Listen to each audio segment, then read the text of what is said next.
But my dear friend Bones O'Connor, that I'm the stripper. Is that what you want me to? No. That I've known for 42 years, has got something that he would like to say about our relationship over these 42 years and others. That some of you may feel very insulted by some of the words he's going to say, and I'm quite sure I will. Yes. But I'm not going to do anything about it. We just because I don't know what he's going to say. He wouldn't let me see it. So I'm going to go and hide, I think. And you can carry on, Bones. You sit there. I'll sit down. Peter Rushforth, our pal, you have now reached 40. I hope you stick around for a good few years more. While 80 not out is a reasonable innings, I've a bet for the ton and I want to get my winnings. Born in Skipton, Yorkshire, Charlie was your dad. When you popped out of her fanny, Mum Doris was glad. Dad said, let's go again, Doris, what did you say? She shook her head saying, why MBFJ? You must be fucking joking. Both have now passed on, they're in heaven, not hell, and your lovely Tessa is with them as well. They all look down you on this special time. You've done all of them proud. As a person, you're fine. Well, actually, Peter, you're a pain in the nuts. Shit hot on the maps, but driving a klutz.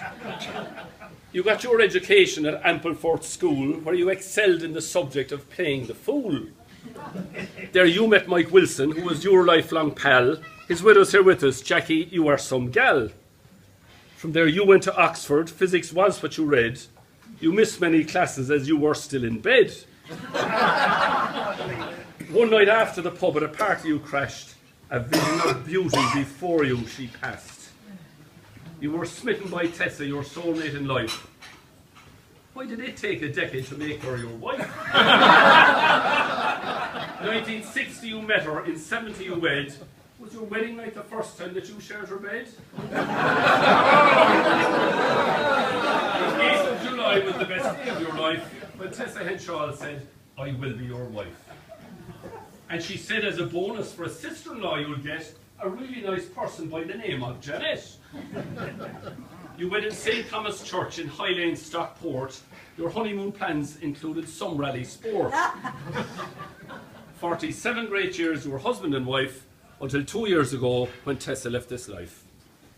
The worst day of your life was the 31st of May. Let's remember your Tessa on this special day. Pete, the motor trade's where you've made your few bob.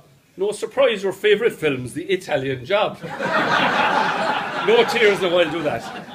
And for wheels we know just what your favourites will be. That's a Frog Eye Sprite and, of course, an MGB. Left-hand drive places at Whitney Road, Basingstoke, and hopefully Brexit will not make you go broke. Man's best friends for you are Dakota and Millie. Some things you say to them are decidedly silly. And speaking of things silly that do rhyme with dog, your pet hates are the Brexiteers and Jacob Rees-Mogg. Sit down, Ian Donaldson, there's no need to get cross. We all know you think the EU will be no loss. Pete, when you drink first growth claret, your cheeks will go pale. Maybe you should just stick to pints of Butts Real Ale. And if on a rally you were lost with the throng, you have been known to shout out, This map's completely wrong. So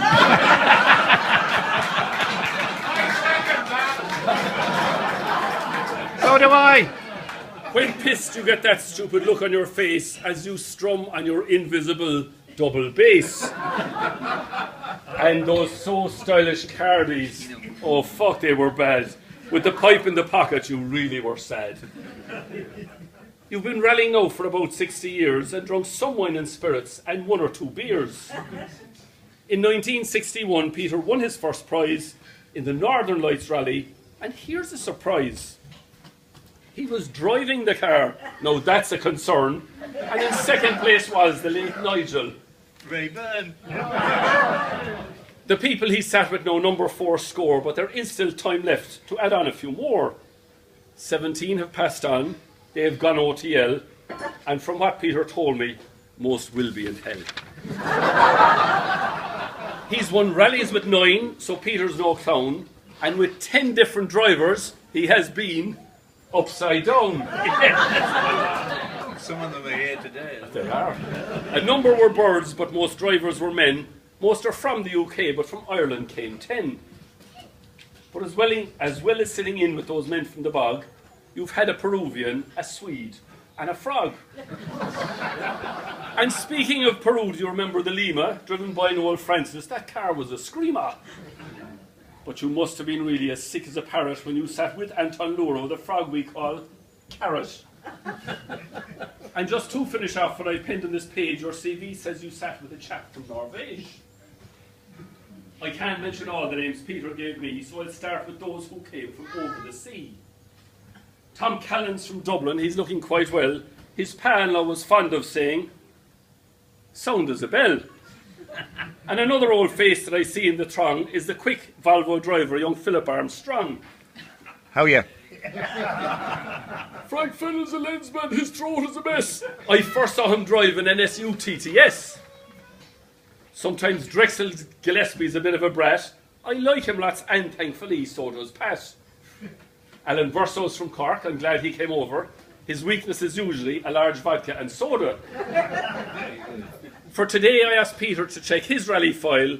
14 times he and Jane Wignall did the winter trial. Jane's toy boy is here. Yes, that is you, Paul. When he's behind the wheel, he is on the ball. Peter sat with them both in the bar in the car. He said Paul is a bit harder on the old car. And Paul, don't be upset at what Peter said too. Your wife Jane is much better looking than you. The Rally of the Tests is another great one. Paul Wignall once won it with Mark Appleton. And speaking of Appletons, where are you, Dick? Relax, Peter asked me not to take the mick. Bryson Garnick is here. We have had plenty crack. I once met him on holidays down in Corkmac. Keith Edwards is here, or is he? No, where's that Jag XJS?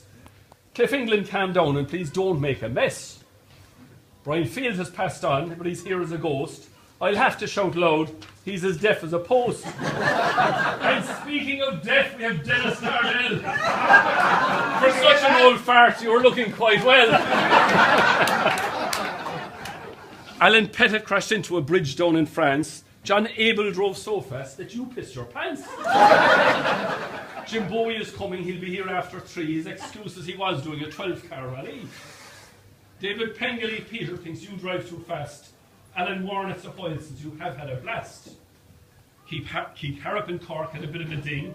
On the best stage in the world, the 10 miles of ring. John Brown is here too, he's quite a nice chap. He learned all his tricks on an old half-inch map. You sat Witty and Fisher, oh there's a nice bloke. Though he consults bits of paper when telling a joke. So I wonder in what rally you had most crack. Maybe that time you sat with the great Ronnie Mack. The Monte Carlo Challenge was the last time you led, but on that final night you should have stayed in bed. You wrong-slotted up the Col della Madonna. The time that you lost meant that victory was gone. On that tricky road you're in good company. Making the same error were Armstrong and Hussey. You have not given up hope of winning once more. If you do, you'll become an insufferable bore. Peter said I can't say a thing about wanking, but he did ask me to mention his mate David Hankin. God rest Derek Skinner, a man without rancour, though he once claimed to be an authorised wanker. Peter's probably best known for sitting with Skinner, the prince of cheap rallying, who ate spam for his dinner. When driving, no matter what Peter would shout, it was foot to the floor, he always drove flat out. They did loads of rallies, a dozen they won. Bowler hatted in the MGB must have been fun. The first time we met was in 77, down in West Cork, that rallyman's heaven. Derek said to me, Bones, those stages were great. I've hit every wing on my MGB V8. And at the prize giving, much to their surprise, their trophy was for the